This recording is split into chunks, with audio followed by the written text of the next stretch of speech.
Hello everybody, my name is Valley Viking, and today I thought I'd go ahead and share with you the book that I read, which was fantastic, by the way. It was a little shorter than a normal book, but the name of the book is called The Great Divorce by C.S. Lewis, and it is a fantastic book. It explains the difference between heaven and hell in a very beautiful way. Hence the reason The Great Divorce. This was in response to William Blake and the marriage of heaven and hell.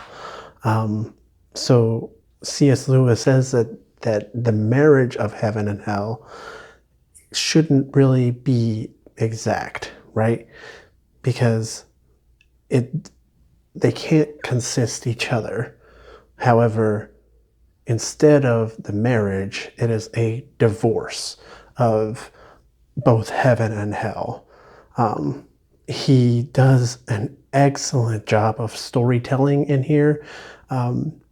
He plays a ghost in the afterlife, and he travels on a bus from a place that he doesn't know is purgatory, I should say, and going into this beautiful just scenery of just, it's the world, it's earth, right? But whenever he steps foot on the earth, his ghost-like form can't really take all of the surrounding in. Like when he steps on the grass, it hurts his feet, or if he tries to lift something off the ground, it's too heavy for him because he's a ghost. So during this time, there is bright people. Then they start talking to all these other ghosts that traveled with him to see this beauty of a place, right? And his time there that he spends, he ends up watching like all of the ghosts interact with these spiritual beings of light, and he learns from their experiences, and he talks about why hell can't be in heaven because heaven is too strong of a place to even have hell in it. But all the stories that they talk about and all the sins that like you listen to, or just like how they interfere with our being, right? How they, instead of making us want to stay in heaven, they want us to leave back to hell. It was really an interesting perspective on the difference of heaven and hell. It was a very fantastic piece. I really enjoyed the whole book. He goes into description of all the ghosts, all of the spiritual beings, how they felt about being what they were and what they went through. It's very interesting. Definitely recommended. Now the one that I did want to talk about, one of my favorite scenes is there is a ghost. He's an oily kind of dark ghost, and upon his shoulder is a lizard, and this lizard speaks into this ghost's ear, saying all these things of just lust and derogatory stuff, just trying to keep him the way he is, right? And he doesn't mind it. He likes the lizard. It's been a part of him since forever, right? Sorry. C.S. Lewis, he sees this man, and then he sees the angel. He's so bright that it burns everything that's around him. Calls out to the ghost and says, "Hey, because the ghost is afraid that he's going to get caught or seen by an angel, which he did. And he calls out to the ghost, "Hey, are you leaving so soon?" And he turns around and he says, "Yes, I don't want to be any bother. I just want to leave."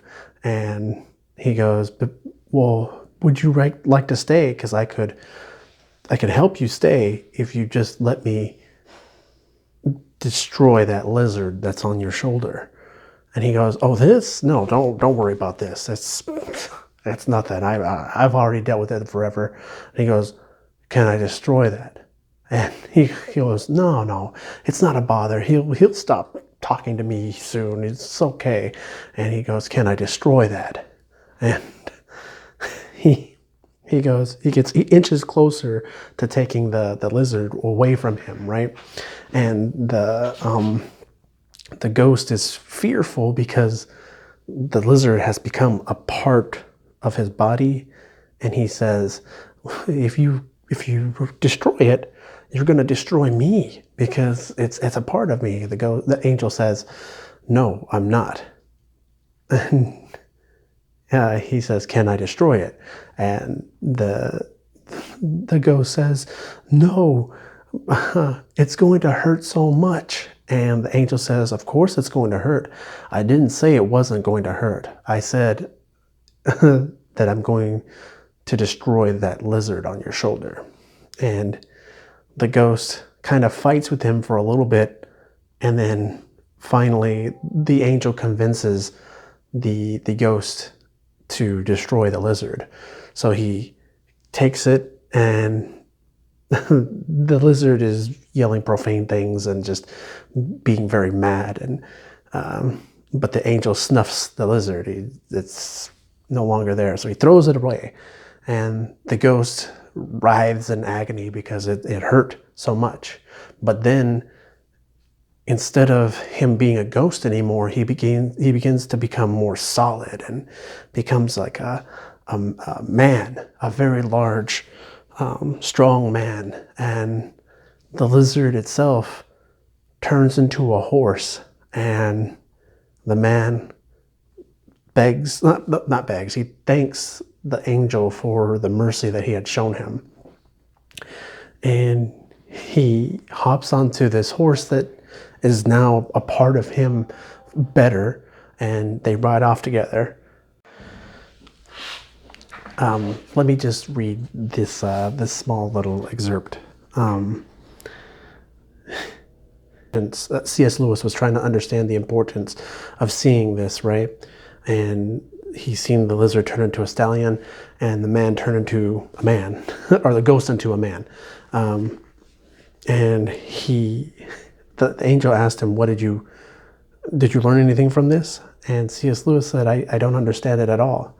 And the angel responds to him that all things must be reborn, whether it be a man or even beasts. They have to be reborn. And he said that this is a very good line. "Lust is a poor, weak, whimpering, whispering thing compared with that richness and energy of desire which will arise when lust has been killed."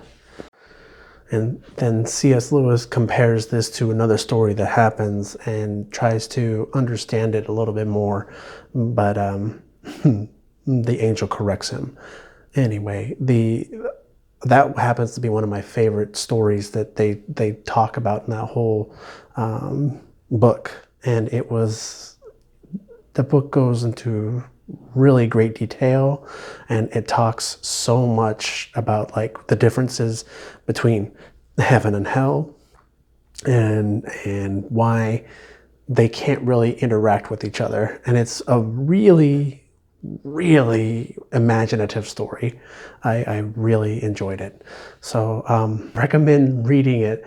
It is C.S. Lewis The Great Divorce. If you have time, I would say sit down and enjoy a good book, and enjoy the imagination that is C.S. Lewis. So yeah, now I gotta find my next book. Definitely, again, though, please read that. Well, I hope that you enjoyed the video and the explanation of the story.